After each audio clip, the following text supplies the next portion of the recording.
Hewan kurban bantuan Presiden Prabowo Subianto akan menyasar masyarakat atau desa yang dikategorikan kurang mampu. Dusun Wayoho dipilih sebagai penerima bantuan dengan bobot sapi yang diberikan mencapai 834 kg.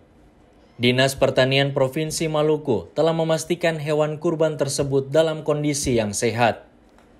Dalam 3 tahun terakhir ini, Dinas Pertanian Kabupaten Seram bagian Barat telah dipercayakan oleh Dinas Pertanian Provinsi untuk menguji standar kelayakan sapi bantuan Presiden yang akan diberikan ke Masjid Al-Fatah Ambon.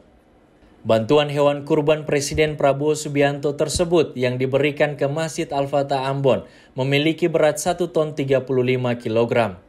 Dari semua hewan kurban yang diberikan, hewan kurban yang diberikan ke Masjid Al-Fatah memiliki bobot yang paling berat dari semua kabupaten kota.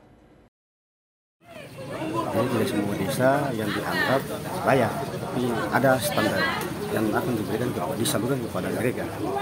834 kg yang akan disalurkan ke desa Kawa Dusun Wayoho.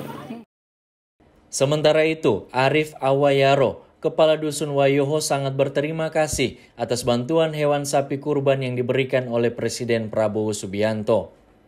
Hal itu dikarenakan dari banyak dusun dan desa di Kabupaten Seram bagian Barat, Dusun Wayoho yang dipilih sebagai penerima bantuan tersebut.